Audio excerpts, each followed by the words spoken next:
एक नगर में एक धनी व्यापारी रहता था। उसकी 3 बेटियां थीं। बड़ी बेटी का नाम अहल्या, मंझली का नाम अदिति और सबसे छोटी बेटी का नाम परी था। तीनों बहनों में परी सबसे सुंदर थी। इस कारण उसकी दोनों बड़ी बहनें उससे जला करती थीं। स्वभाव से परी नम्र और दयालु थी, जबकि दोनों बड़ी बहनें गुस्सैल, लालची और स्वार्थी थीं। एक दिन व्यापारी को यह संदेश मिला कि उसके सामानों से लदे जहाज समुद्री तूफान के कारण समुद्र में डूब गए हैं। इस खबर से व्यापारी को बहुत बड़ा झटका लगा, क्योंकि इससे उसका बहुत बड़ा नुकसान हुआ था और उसका पूरा व्यवसाय बर्बाद हो चुका था। घर को छोड़कर उसके पास कुछ भी न बचा। अब वे लोग गरीबी में जीवन काटने को विवश हो गए थे। आलीशान जीवन जीने की आदि व्यापारी की दोनों बड़ी बेटियां इन हालातों के लिए पूरा दिन अपने पिता को कोसती रहती और शिकायतें करती रहती थी। वे दोनों घर का कोई काम नहीं करती थी, लेकिन परी इन हालातों में भी खुश थी। वह पूरे दिन घर का काम करती और साथ ही अपने पिता को भी खुश रखने की कोशिश करती थी। कुछ महीनों बाद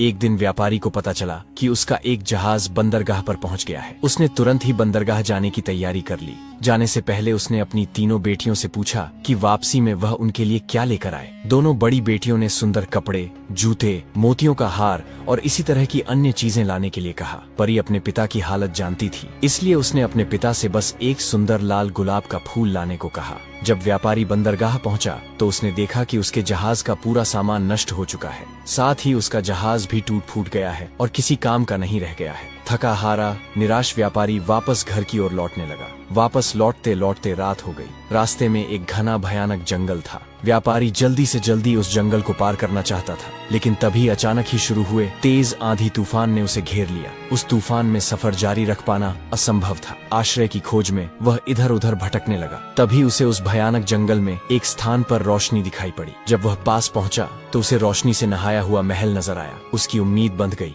और उसने सोचा कि रात गुजारने के लिए मुझे यहाँ जरूर आश्रय मिल सकता है। वह महल के दरवाजे के पास पहुंचा, देखा कि वह खुला हुआ है। उसने वहां से आवाज लगाई, किंतु कोई बाहर नहीं आया। साहस बटोरकर वह अंदर चला गया। अंदर पहुंचकर उसने फिर से पुकारा, किंतु फिर भी कोई नहीं आया। वह महल बड़ा ही विचित्र था। पूरा महल रोशनी से जगमगा रहा था।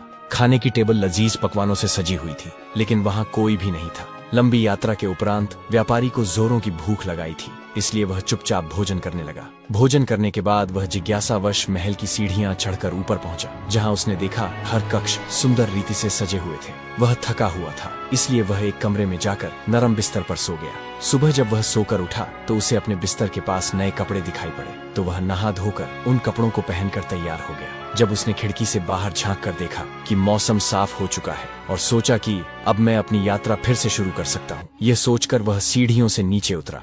नीचे पहुंचकर व्यापारी ने देखा कि टेबल पर नाश्ता लगा हुआ है। उसने नाश्ता किया और वापस जाने के लिए खुशी खुशी महल से बाहर निकल आया। बाहर निकलते ही उसे एक खूबसूरत गुलाबों का बगीचा दिखाई पड़ा, जहां गुलाब के विभिन्न रंगों के सुंदर फूल खिले हुए थे। उन्हें देखकर उसे परी से किया हुआ वादा याद आ गया। उसने सोचा कि मैं अपनी दोनों बड़ी बेटियों की इच्छा तो पूरी नहीं कर सका, पर कम से कम अपनी छोटी बेटी की इच्छा तो पूरी कर ही सकता हूँ।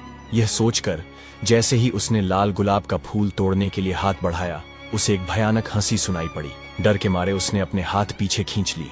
उसने देखा कि उसके सामने एक दुष्ट भयानक राक्षस खड़ा है।